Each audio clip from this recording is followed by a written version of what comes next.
He's got a gun! He's got a gun on your right! On your right! At the prior hearing before today. Have a seat. Have a seat. Have a seat, sir. Sit down.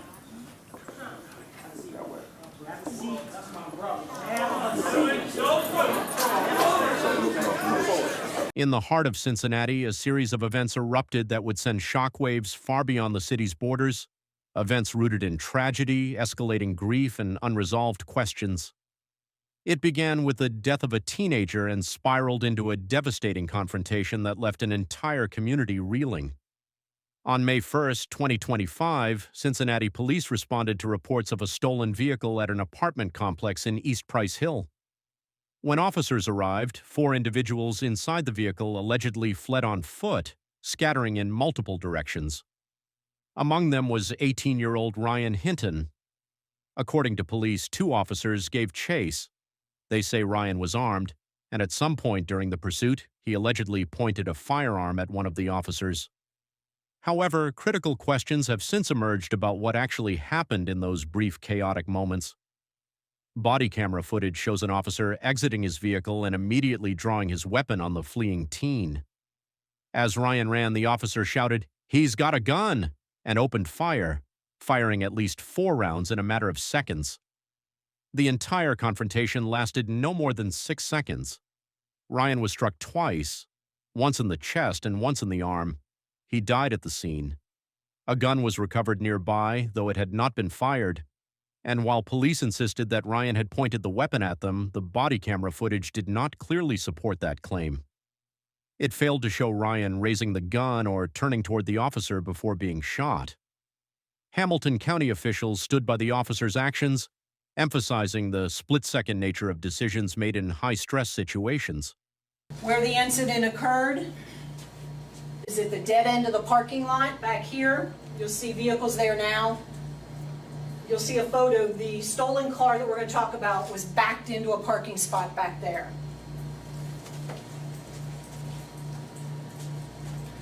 As you can see, this is a stolen Kia. It was stolen out of northern Kentucky yesterday. You can see we have 2 uniformed cars there. Prior to those uniformed cars arriving, we had 2 undercover cars that pulled into that dead end, saw the vehicle. They backed out. They saw that there were individuals inside the vehicle, so they backed out and let the uniformed cars make the approach, which is the tactically sound decision to do. The cars are positioned the way the officers are trained. We are trained to use our vehicles as cover from any threat. That's what those officers did with the cars at that time. Officers must often act quickly to protect themselves and the public when facing immediate threats, a department spokesperson said. Police Chief Teresa Thigi also defended the use of force, stating, "Let me be very direct. We cannot allow individuals to flee from officers with a loaded firearm aimed at them. When this happens, the outcome is almost always tragic. No one wins and everyone involved is affected." Officers across the country confront dangerous situations every day, sometimes more than once a day. They are often compelled to make split-second decisions to protect others and themselves when faced with immediate threats. Yesterday was one of those occurrences. Let me be very direct. We cannot allow individuals to flee from officers with a loaded firearm aimed at them. When this happens, the outcome is almost always tragic. No one wins, and everyone involved is affected. The officer who shot Ryan is Deputy Larry Henderson, yet the body cam footage has ignited widespread concern, with many questioning whether the shooting was necessary or avoidable. The debate over what constitutes a justifiable threat and how race, youth, and fear intersect in police encounters has intensified once again. The death of Ryan Hinton would mark just the beginning of a much darker, more complex tragedy. In the wake of Ryan Hinton's death, the grief that settled over his family quickly turned into a desperate search for answers. Overwhelmed with loss and uncertainty, they took the first steps toward justice, not in protest, but in pursuit of truth. Determined to understand what had happened, Ryan's family announced their intention to launch an independent investigation into the fatal shooting. Their sorrow was palpable, and their call for justice echoed through the city. The next day, on May 2, 2025, Ryan's father, Rodney Hinton Jr., met with police officials to view the body camera footage capturing the final moments of his son's life. What he saw devastated him. On Friday morning, we met with the police chief of Cincinnati, and we viewed the body cam video of what happened with the police-involved shooting with Ryan. We stayed at the chief's office for about an hour and a half, and what we saw was disturbing. The family was upset, as you can imagine, watching your son, watching your grandson, watching your loved one getting shot and killed by the police was upsetting to this family. We left out of the police chief's office, and a few hours later, I was made aware that Rodney had an incident with a police officer that resulted in the officer's death. But again, we are here because we represent the estate and the police-involved shooting. Family attorney Michael Wright later described Rodney as distraught and despondent after watching the video. His emotional state deeply alarmed his relatives. Family members recalled him being visibly agitated and overwhelmed, and they were concerned enough to insist he not drive himself home from the station. Instead, they took him home while his car remained in the station parking lot. But Rodney returned later to retrieve his vehicle. He was seen leaving the lot, followed closely by relatives in another car. Just minutes later, he came back, circling through the lot before driving away again. What happened next would leave another family shattered and an entire law enforcement agency in mourning. Around 1 p.m., just hours after viewing the footage, Deputy Larry Henderson, a recently retired sheriff's deputy, was directing traffic near the University of Cincinnati. He was working a special duty assignment, a common post-retirement arrangement for officers who remain engaged with the department. Henderson, who had only retired 5 months earlier, was well known and widely respected within the Hamilton County Sheriff's Office. Suddenly, a vehicle barreled toward him. According to witnesses, the car, driven by Rodney Hinton Jr., accelerated rapidly through an intersection, showing no signs of braking. Investigators say Rodney had been driving near the university when he appeared to pause, then accelerated quickly, striking Henderson with full force. The vehicle then slammed into a utility pole. Deputy Henderson was thrown several feet into the air from the impact. His body landed in a nearby turn lane, several feet from where the crash occurred. He succumbed to his injuries shortly after. Authorities have alleged that the act was deliberate. Witness reports and surveillance footage suggest Rodney made no attempt to stop or swerve. Law enforcement officials concluded that the deputy's death was not accidental, but an intentional act, possibly tied to Rodney's emotional state following his son's shooting. It appears he made a conscious decision to drive straight at the deputy, one official said. In a news conference held hours later, Hamilton County Sheriff Charmaine McGuffey spoke solemnly about the fallen deputy. Larry was so well liked, so well known. His loss is not just professional, it's personal. He was one of us, she said, her voice heavy with emotion. He was a 33-year career deputy for our department. He retired approximately 5 months ago, and he continued to serve under oath, and he was directing traffic that day at what would have been a very, very joyous occasion for the University of Cincinnati graduates. The death of Deputy Larry Henderson, following so closely on the heels of Ryan Hinton's shooting, would send shockwaves through both the law enforcement community and the city at large, igniting debates not only about justice and retaliation, but also about grief, trauma, and the limits of human anguish. On May 3, 2025, Hinton appeared in court for a bond hearing. Got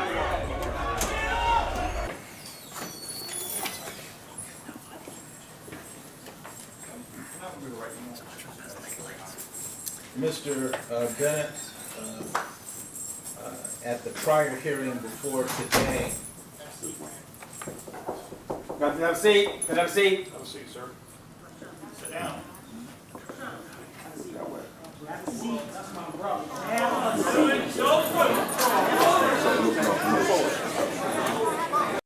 The courtroom was tense, packed with members of law enforcement and members of the public. Rodney fidgeted nervously, his posture restless, his demeanor strained. His attorney, Clyde Bennett, placed a calming hand on his client's shoulders and whispered for him to settle down. The prosecution urged the court to deny bond, describing Hinton as a giant mental health question mark and a danger to both law enforcement and the public. They also cited past encounters with the law, including a domestic violence incident and previous assault convictions, as evidence of potential risk. Tell me what he did after he stopped. So based on witness statements as well as the video, the vehicle accelerated quickly, proceeded eastbound, crossed into the oncoming lanes of traffic when there was no longer traffic to obstruct his travel. Crossed into the oncoming lanes of traffic, went to the left of those little stanchions that are in the middle of the roadway, into the oncoming lanes, through the intersection, directly at where Deputy Henderson was standing, struck Deputy Henderson and the metal utility pole on the northeast corner of the intersection. Okay. Were there any evidence of skid marks? No, there were no indications at any point that he tried to brake, stop, or otherwise avoid Deputy Henderson.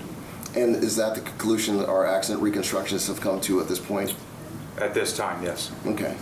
And does it appear from your review of the video that he headed straight for Deputy Henderson? Yes. And did any of the multiple witnesses that you spoke to and the people that were in the vehicles that were surrounding him, the people that were on scene, did anyone indicate that any attempt to slow down or deviate his path straight to Deputy Henderson? No, everybody said that he accelerated and was traveling at a high rate of speed all the way up until the time that he struck Deputy Henderson. Okay. And when he struck Deputy Henderson, was the deputy injured? Yes. Okay. And what happened after he struck Deputy Henderson? Deputy Henderson was launched several feet through the air. He came to rest in a turn lane several feet from where the collision occurred. Bennett, however, pushed back firmly. "I don't think he was a cop killer," he argued. "I think he was not in his right mind, and I think he should be treated like any other mentally ill person that commits a crime." He asked the court to consider Hinton's mental state and not rush to label him without understanding the trauma he had experienced. Family members echoed this sentiment. Teresa Larkin, Ryan Hinton's aunt, offered a poignant reflection of what she witnessed in Rodney that day. "I've known Rodney since I was 15 years old. That wasn't the Rodney that I knew," she said tearfully. "It was like his soul wasn't even in his body." Choking back emotion, she spoke of the devastating impact the video had on her. "And I can only imagine what he felt when he saw that video, because when I finally saw it, watched my nephew drop, it was like my soul left my body, so I can only imagine how his father felt." One of the factors with respect to the Ohio Revised Code in detaining a person with no bond is his mental condition. That has to be explored. His mental condition. What was his mental condition at the time he committed this offense? It's stated in the statute. It's 2937.22. I believe it's C3, the character, physical, and mental condition of the defendant or the accused. That's at issue. I believe that the witness indicated that his opinion was that the act was intentional. Right. And in making that opinion about whether or not it's intentional, you need to know the mindset or the mens rea of the person that you're claiming intended to do this. Was he in his right mind? That's relevant with respect to your bond determination. I'll sustain the objection. The judge ultimately sided with the prosecution. Rodney Hinton Jr. was ordered to be held without bond, citing concerns for public safety. The ruling deepened the emotional chasm in a case already marked by heartbreak on multiple fronts. Shortly after the hearing, Hinton filed a federal civil lawsuit seeking $25 million in damages. The suit alleges that he was physically assaulted by officers after his arrest on May 2nd and appeared visibly beaten at his court appearance. The lawsuit also claims that the heavy police presence in the courtroom created an environment of fear, surveillance, and intimidation, further traumatizing Hinton during an already volatile time. Meanwhile, the Cincinnati community continued to mourn, not just for the lives lost, but for what those losses represented. Vigils were held in honor of both Ryan Hinton and Deputy Larry Henderson. Protests and demonstrations erupted, exposing deep fractures between law enforcement and the communities they serve. Grief turned into outrage, and calls for reform gained renewed urgency. Investigations into both incidents are still ongoing. Ryan Hinton's family remains steadfast in their demand for transparency and accountability. They continue to pursue an independent inquiry into the circumstances of the shooting, while Rodney Hinton Jr.'s legal team prepares for what promises to be a high-profile criminal trial. These back-to-back tragedies have sparked broader, difficult conversations about police accountability, about how the justice system handles mental health, and about the generational trauma that can erupt under extreme emotional distress. The events also shed light on the stark systemic imbalances that so often leave grieving families without clear paths to justice or healing. In the end, 2 lives were lost within 24 hours. One was a young black teenager whose future was extinguished before it could fully begin. The other, a decorated deputy, struck down just months into retirement. Their deaths have become intertwined in a narrative not just of pain, but of the complexity of human emotion, institutional failure, and the urgent need for empathy and reform. The tragedy surrounding the Hinton family and Deputy Larry Henderson stands as a sobering reminder. Behind every headline is a human story filled with fear, loss, and the desperate search for meaning in the aftermath of grief. The trial was initially scheduled for October 6th, but following discussions with attorneys from both sides, it has been rescheduled to January 12, 2026. Be sure to turn on notifications for future updates on the trial. What sentence do you think Rodney deserves if he's found guilty of the murder? Share your thoughts in the comments below and stay safe out there.